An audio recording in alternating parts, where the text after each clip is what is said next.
Tory filth off of my pile. No need to lose your temper. We can all make mistakes.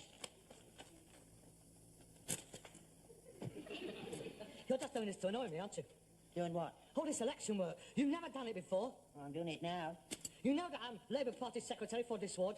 You're trying to undermine my credibility with the electorate. No, I'm not. I think it's most important the Conservative Party should win this by-election. I'm going to do everything I can to help them. You're a traitor. You're a traitor to the working class. I ain't bleeding working class. No, that's true. You're a punce. Like the rest of your party, living on the fruits of my labour. You parasite. No, I'm not. I'm management. Well, all firms have managers and workers. Same with ours. You're the worker, I'm the management. You? Yeah, mate. Somebody's got to be in control. Ha! You couldn't control traffic in the Sahara Desert. That is why this country's in a mess what it is in today. And all this inefficient management. I mean, the Britain's boards is controlled by economic buffoons. They come straight up from Cambridge with a first-class honours degree in golfing and badminton and go straight up to the board of directors. It's disgraceful. They wouldn't be allowed to make the tea in Japan and Germany. They don't have tea breaks in Japan and Germany. The workers have to work out there. They've forgotten how here, that's the trouble. And that's Harold Wilson's fault. Fill them full of load of old cobblers about them all being equal. The world belongs to them. That's how it does. And one of these days he's going to realise it. They're going to rise up and hold out their hands to their brothers across the sea and throw off their shackles and put their shoulders back, hold their heads up high and take the whole bleeding lot over.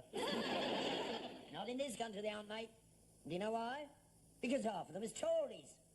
Every year more and more of the working class are voting Conservative. It's getting very worrying for people like me. I mean, the class of person voting Tory now has gone right down the drain. It don't seem right that scruff-off council estates are allowed to vote for gentlemen like Sir Alec. How you can sit there with your fundamental orifice hanging out of the back of your trousers and talk like that, I really don't know. I just don't understand people like you. You get right up my shonker, you do. I mean, sometimes I just want to give up. I mean, every time the Labour Party loses an election, I just want to give up. I mean, what is the point of keep on struggling? Yeah, you're a bad sport. Rotten loser. Dad, this isn't a game of cricket. Our future is at stake. Our future's never been brighter since Mr. Heath got in. Oh, God. If it wasn't so pathetic, I would laugh. Mr. Heath? Oh, dear, oh, dear. Captain Nemo played his organ as his boat slowly sinking. Oh, what's the point in arguing with you, anyway? You don't know nothing about politics. Who don't? You don't. Have you read Adam Smith's The Wealth of the Nations? No. George Bernard Shaw? No. Well, there you are, then. Well, that's much you've even heard of Karl Marx. Oh, yes, I have. He's the one who played the harp. You ignorant little sod. Karl Marx wrote a book called Das Kapital. That's the greatest book ever written, Nick. Here you are. Here it is. You want to read this, mate? It's all in here. Oh, he knew what he was talking about. This is the Bible of socialism. There's only one Bible I read, and that's one up there. It's down there, propping the sideboard up. It's been for the past 20 years. Shows how often you read it. Oh, I know it anyway. Oh, good. In that case, then, you will be fully aware that Jesus Christ was, in fact, a socialist. How dare you? How dare you blaspheme in this house? Of course he was a socialist. I mean, everything he did, everything he preached, his every action, he was a socialist. Don't make him a socialist just because he shared out his loaves and Lillian Gish with the 5,000. He did more than that. He slung the moneylenders right out of temple. Of course he did, and no right to be in there anyway. Business should be conducted in buildings constructed for it. You wouldn't want to see a branch of Barclays Bank halfway up the nave of Canterbury Cathedral. It's not the point what he was making. It was a specific rejection of the capitalist ethic. Oh, what's the point of talking to you? I mean, you're like the rest of your party, you are. Political dinosaurs. Unable to evolve, therefore doomed to extinction. Yeah, we chewed the heads off you last June, though, didn't we? We covered you right out of sight. We shall return, mate. This by-election will be a reaffirmation of faith in Harold Wilson and the principles of social democracy. And the decline, with my help, of the Labour Party fortunes is going to be stopped right here in Old Drum Lane, Shepherd's Bush West. We are on our way back, brother! Don't you call me brother, I'm your father. All men is brothers. Here, look at that. See, that's what I mean. Look at that. Abdullah Singh. Mr. and Mrs. Abdullah Singh. Manda, Haka, Goon, Hassana. Bloody silly names. Not really. I mean, no, not to them. I mean, Albert Ladysmith Steptoe is just as outlandish over there. In fact, there's quite a few laughs over here. Well, I mean, look at it. Not one English name down our street. I don't know why they bother having by-elections round here at all. They ought just to appoint a High Commissioner and have done with it. Oh, you'd love that, wouldn't you, eh? A gunboat anchored out the canal. Tuk, tuk, tuk, whoop, whoop, whoop, whoop. Lead you up the Gold Hall Road on an elephant. Ding, ding, ding, ding, ding, ding, ding, ding, ding, ding. Sit him on the town hall steps and have all dance some down in front of him with you banging on the drums. Boom, boom, boom, boom. He's on the Great White Queen up the road. You'd love that, wouldn't you? That's really you. You'd love a return to that. You've never really liked them, have you? Now, be honest. I get on all right with them. At least I know them all round here. Talk to them. You don't, you just talk about them. You never have anything to do with them. That's not true. I used to go out with that coloured bird. Oh, that was no hardship, was it? She was the best looking bird you ever had. Yeah, you liberals are all the same. Go out with a bird that looks like Lena Horne and you expect somebody to pat you on the back. You patronise them, you do. No, I don't patronise them. I love them like brothers. I'm always telling them not to worry. They're just as good as we are. Well, me, I don't quite put it like that. I mean, I say things like, well, like, what a great man Gandhi was. And what a good cricket team they've got. And now I like curry. And it's not all that long ago that we were illiterate as well. What road's you on? Ours, Old Drum Lane. So am I. I don't know what you're bothering with Old Drum Lane for. You've got no chance there. Our canvass returns show 100% support for Labour, apart from you, of course. Well, that doesn't tally with our returns. Out of 48 householders in the street, 47 and a half are going to vote Tory. You're the only commie around here. I'm not commie. I'm a social democrat. Same thing. No, it isn't. We are fully prepared to tolerate an opposition party, as long as it doesn't include little fascist pigs like you. Honestly, I don't know who's done your returns, but he must be a rotten carrot, whoever he is. Old Drum Lane has been solid Labour ever since universal suffrage was torn from a reluctant Tory administration. When did you do it? Yesterday. So did we. What time? 2 o'clock. Ah, we did ours at 2:15. Are you suggesting that there was a 100% swing against us by the time I got to the bottom of the road? Precisely. That's what comes of telling them what a good cricket team they got. You got right up their nose. Well, you, I suppose, offered them all our jobs on the buses, with which you was acclaimed with gongs and fireworks the length of Old Drum Lane. Yeah, you wait till polling day. You'll see. You'll be as sick as Harold Wilson was when the furniture van pulled up. I'm sorry, but I've got too much faith in a good sense of the British proletariat. Here's Cottage, Old Drum Lane, A step. One for you. And one for you. I warn you, Father, this is a marginal seat, and the eyes of Great Britain will be upon it. And I will stop at nothing to see that the Labour Party regains at least one seat that it lost through an act of midsummer madness on the part of the electorate. Cobblers! That, I take it, is a quote from your candidate's election address. Now, you'll forgive me, having run out of envelopes, I will go and deliver the good word to the people of Shepherd's Bushworth.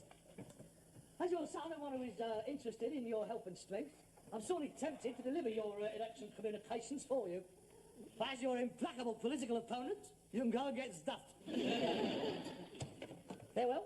I will not cease from mental bites, nor shall my soul sleep in my hand, till we have built Jerusalem, leading us green and settled land.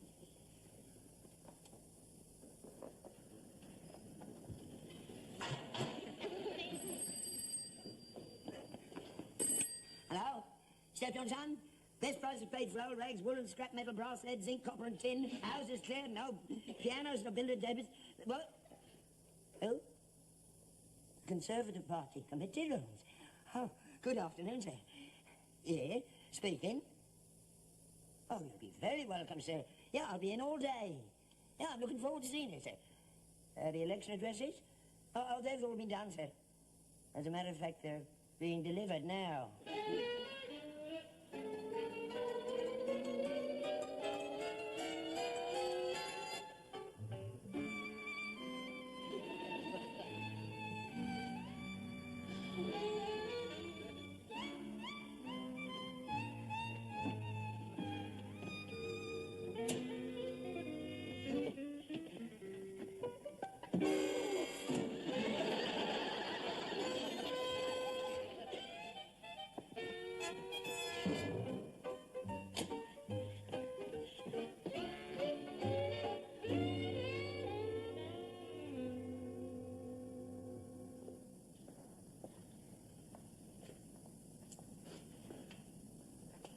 What do you think?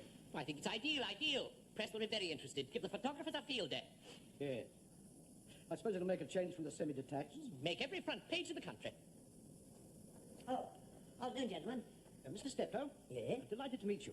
My name's Cadwell, Secretary of the local Conservative Party. I spoke to you on the telephone. Oh, yes. How do you do? First of all, may I say how grateful we are for the invaluable assistance that you're giving us during this campaign? Not at all. It's my duty, isn't it? We've got to keep old Wilson and his red scum out, haven't we? Yes, quite. Right. May I introduce Mr. Peregrine de Burville from the Conservative Central Office? Oh, pleased to meet you, sir. My pleasure. As you know, Mr. Steptoe, this is a vital marginal seat, and it is terribly important that we retain it. And so, Central Office are pulling out all the stops. All the big guns are coming down in support of our excellent choice of candidate, Mr. Gosling. Oh, Gosling, yes. John, yes. A good man, a good man. As I was saying, all the big guns. In fact, the biggest gun of all is coming. What? No, precisely. Our leader, the Right Honourable Edward Heath. Coming here to Shepherd's Bush. Yes. His Meet the People campaign paid handsome dividends in the general election, and we're sure it will be of equal value here. Oh, blimey. We haven't had a big lob down here since Wilford Pickles had a go at the tram depot. Mr. Heath is spending an hour in the district, and he's expressed a desire to take tea with one of the residents, so very informal. Just a few dozen reporters and photographers and television, you know, the sort of thing. Yeah, good idea. He does that very well, Downey, very natural. He seems to get on with everybody, from the lowest to the highest in the land, God bless him. Yes, well, the point is that Mr. Heath has asked me to say that he would consider it a privilege if you would do him the honour of inviting him into your house to take tea with you. Me? Here? Coming here? Yes. To this place? Yes. No, I couldn't ask him here. I mean, look at the place. It's in a shocking Oh, state. come now, Mr. Heath is a man of people. I'm sure he's been in worse places than this. I mean, I'm sure he'll be absolutely enchanted with these quaint old world surroundings. What do you say? I can't say anything. I'm speechless. I've never had such an honour bestowed on me in my whole life. Then you're quite amenable to the idea. I shall take great pride in extending my humble hospitality to one of the greatest men of our time. Capital. Right there. Hello, Hey. Cadwell. What kind of tea does he take?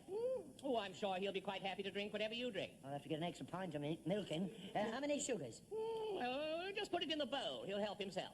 I'll have to get a bowl. I normally take it straight out of the packet. And some biscuits. What kind of biscuits does he like? The little chocolate banana ones is nice. Yeah, as you wish. Or custard creams. Or those ones with a little bit of round jam in the middle. They're nice. You can dip them in your tea. I think perhaps a plain one would be safer. Yeah. Too much fancy stuff might make him Uncle Dick. Hey, perhaps he'd like a fried egg sandwich then, Now, better not. The yolk squirts out when you squeeze them. Don't go to too much trouble. A cup of tea and a biscuit will be fine. Don't you worry, leave it to me. I'll see he doesn't go home hungry. I know he hasn't got anybody to look after him. Right then. Tomorrow afternoon around 4:30, on behalf of the Prime Minister, may I say that we are extremely grateful to you for inviting us. Not at all. He can bring Reggie Malden and old Enoch with me if he likes. There's plenty of chairs. I'll tell him. Good afternoon, Mr. Steptoe. Teddy's coming to have tea with me. I better go and whitewash the bog out.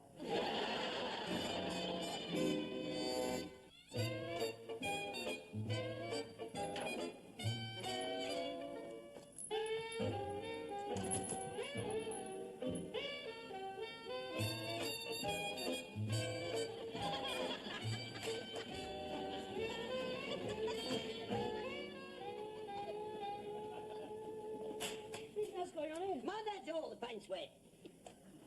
What are you doing? What does it look like? I'm doing it out. It's a disgrace. You couldn't expect any decent people to use a place like this. Well, you never bothered before. Let's take you home in time. I'll get you hang one of them blue things down it. There you are. How's it look?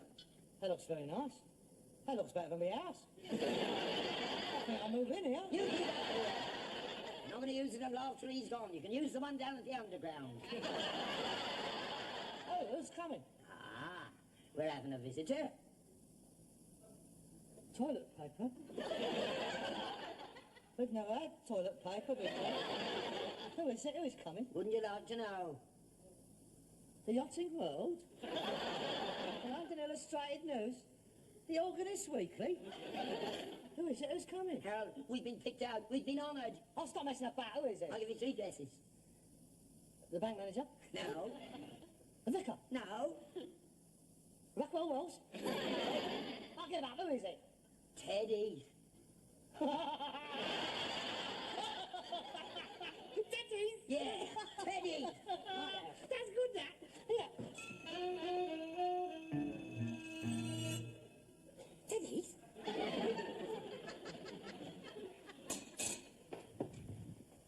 What do you mean, Teddy? What I say?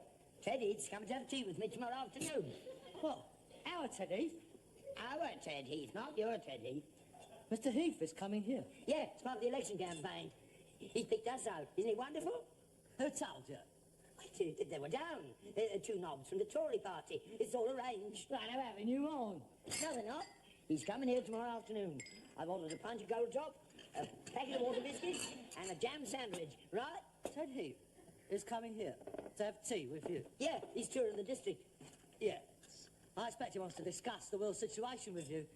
Yeah, but perhaps he wants you in his cabinet. They could do a lot worse, but got it off the has done. Oh, what a squalid tactical manoeuvre this is.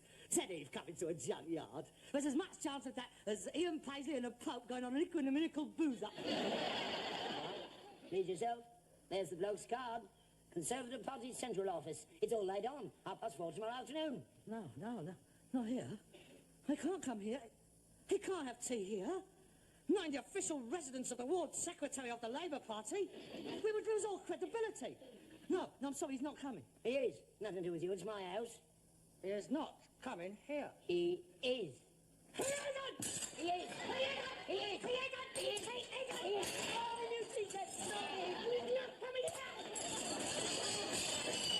Oh, look at that man in this house! He may have wormed his way into Harold's house, but he is not coming into this house.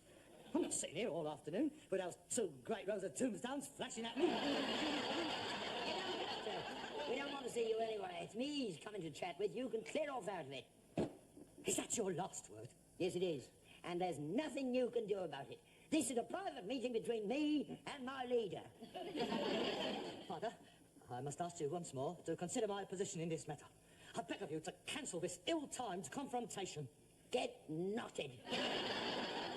Very well, but I warn you, I will not take this deliberate slight and let it go unchallenged. I will not lie down before this act of naked aggression. I reserve the right to act as I think fit. What are you going to do? That is a matter between me and my conscience. You have been warned. On your own head be it. I'm going up to my room. I'm going to finish my article for the Clarion.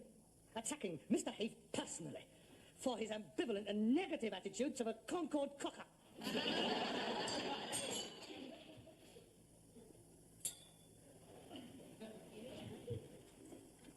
I found this in a former bed. I'm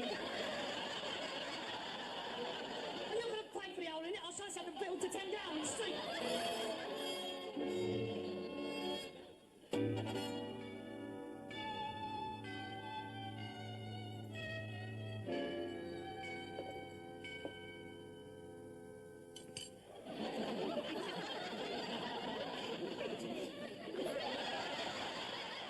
That's Mr. Heath. I thought you was going out. I've decided to change my tactics.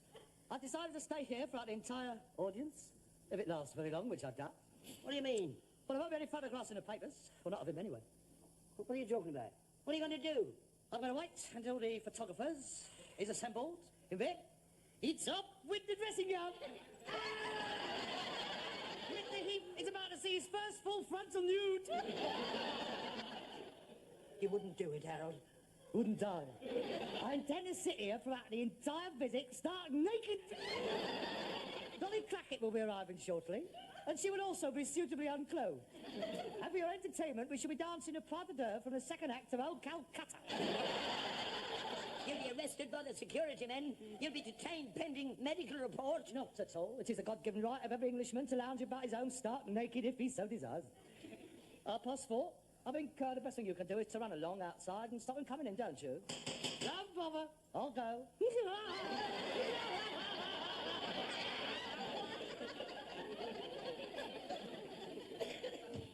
Oh, good afternoon. Is Mr. Albert Steptoe in? He is?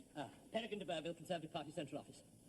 Oh, I'm in a great hurry, so I won't detain you. Would you please tell Mr. Steptoe, unfortunately there's been a change of plans. The Prime Minister won't be able to visit him this afternoon. Oh. Oh, he's in the area, but he's so far behind schedule, it'll be quite impossible for him to come here. I've never seen so many crowds, it's absolutely horrendous.